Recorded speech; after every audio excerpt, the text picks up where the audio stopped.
cadre with 36 years of experience in various capacities in the state and the center. He joined the department just about a month back, everybody knows. But in this short time, he met a number of industry representatives, visited manufacturing plants to have first-hand experience, and developed clear understanding of the issues of the sector. He is very keen to resolve the issues to enable the sector achieve its growth potential and establish India as a hub for manufacturing chemicals and petrochemicals. I hand over to Mr. Tripathi ji.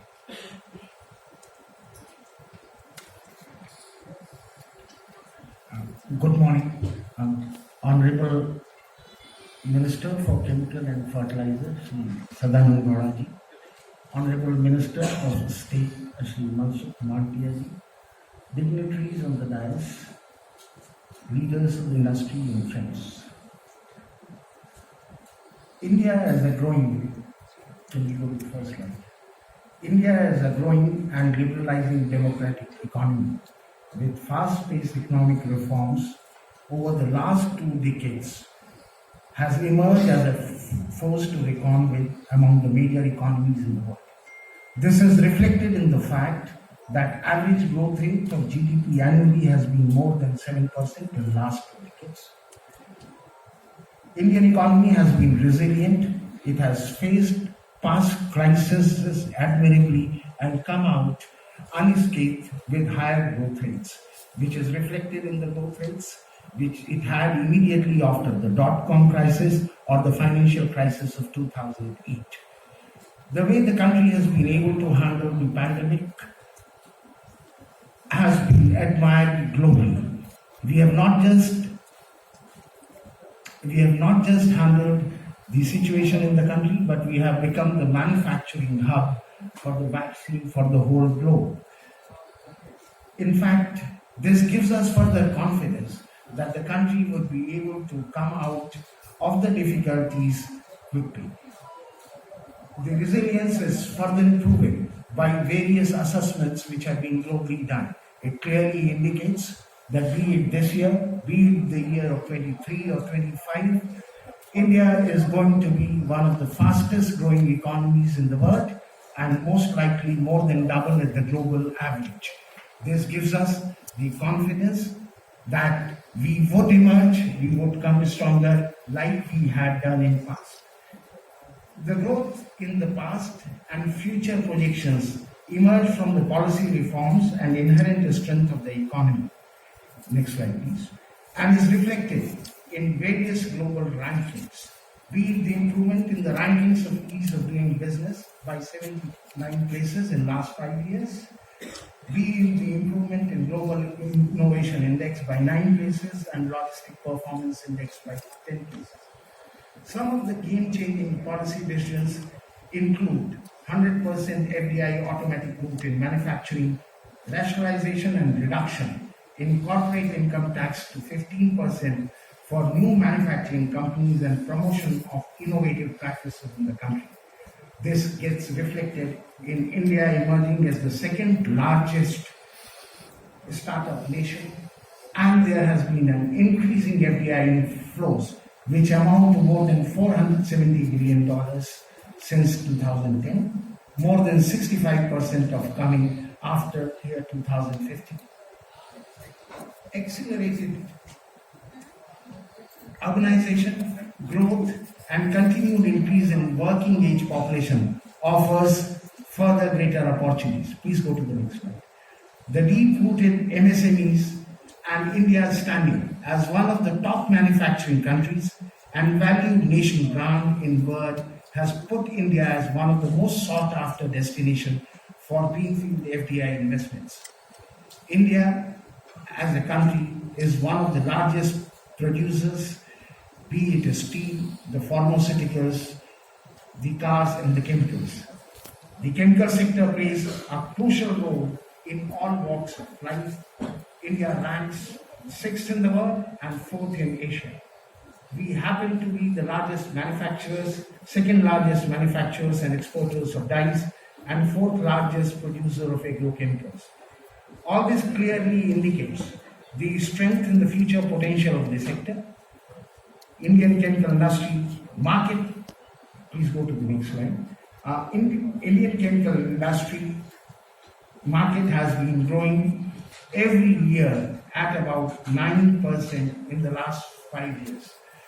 All estimates indicate that it is likely to grow by 11% in next 5 years. The market size of the chemical sector in the Indian context is likely to jump from $170 billion to $370 billion in the year 2025. As we all know, this is as a result of present low per capita consumption, demographic dividends, and increase in export demand and the government initiatives to facilitate that. Can you go to the next slide, please? This slide overall gives a perspective all across various value chains in the sector. I will not get into the details, you can have a look at it separately. But I would like to say that opportunities exist across the whole value chain, across the whole sector, especially so. The opportunities in PVC and methanol value chains, due to huge gap between demand and supply, offer tremendous opportunities for further establishment of new field manufacturing setup. Similarly, polycarbonates and polyurethanes offer tremendous opportunities. Government of India has been consistently looking at policy options and rationalizing the duty structure with a view to encourage the domestic production for the same. I'm sure most of you who are here would be aware of the ongoing projects, more than 10 of them with projected investment of about $70 billion in the petrochemical sector. In fact, as we understand, there are about 8 or 9 projects which are under consideration by major players. Can you please go to the next slide? Major players for future investments. The projects which are already under implementation, we understand would be completed by the year 2024. I would like to take this opportunity to urge those who are having these major projects under consideration to firm up their plans, to take the plunge, and I'm quite sure if they decide to take the plunge, they will be our partners in the growth, in the economic growth, and in the process would immensely benefit from the opportunities. My confidence for the same comes from the relative assessment of various petrochemical hubs. As you can see, based on various factors like feedstock excess, market access, capital and operative costs, and commissioning period, India stands more or less at the top in terms of competitiveness. India offers real competitive advantage. In fact, India's manufacturing competitiveness emerges. Can you please go to the next slide? Emerges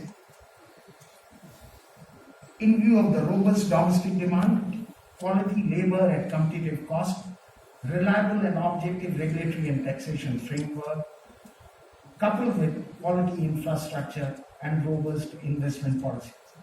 The overall politically stable democratic setup and emerging political and trade relations with leading markets provide the overarching framework and immeasurable advantages. It would be appropriate that reduction in corporate rates to 15% for new manufacturing companies and the PLI scheme announced for 12 sectors further strengthen the destination as manufacturing hub. Can you please go to the next slide? I would like to mention some of the key policy initiatives which help the chemical industry do. Continued rationalization of custom duties on various chemicals and petrochemical products, public procurement policy for 28 chemicals and petrochemicals, export promotion schemes, creation of centers of excellence, give an overall environment for further growth. Reforms in labor sector with consolidation and simplification of labor codes, clear-cut policy of compensation for accidents and sector-specific skill development programs focus on infrastructure development, setting up of plastic parks, support for the projects under the National Infrastructure Pipeline of projects, and establishment of mega textile parks would further enhance the growth prospects for the chemical and petrochemical sector. Initiatives taken by the government for faster clearances, establishing a framework of redressal for public grievances, modification of the ISO standards, and strengthening of regulatory framework are other points which shall further improve the domestic production in environment. In this context, I would specifically like to further talk about the Productive Link scheme, the PLI scheme, which has been launched for 10 sectors, with the objective of strengthening competitive and efficient domestic manufacturing, attracting investment in core sectors and cutting-edge technologies, enabling economies of scale and focus on exports, with a view to make India part of global supply chain.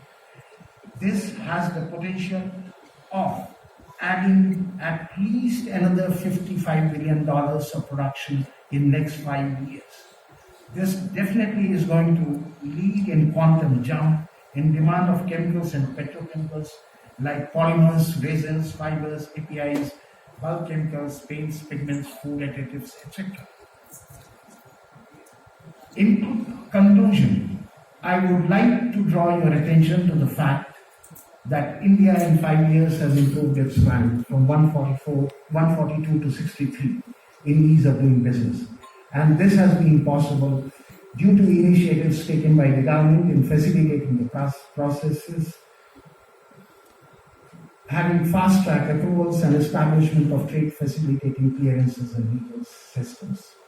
Further reforms in the area of ease of doing business is part of the continuous policy objectives of the government. Keeping that in view, I can say with confidence that there is no better time than this to invest in India in the chemical and petrochemical sector and be part of the journey of the ambitious growth embarked upon by the nation with commitment to the sustainability.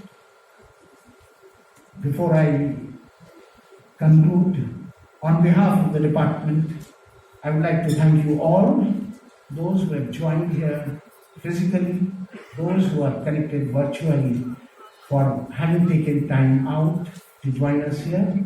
I extend you all a warm welcome.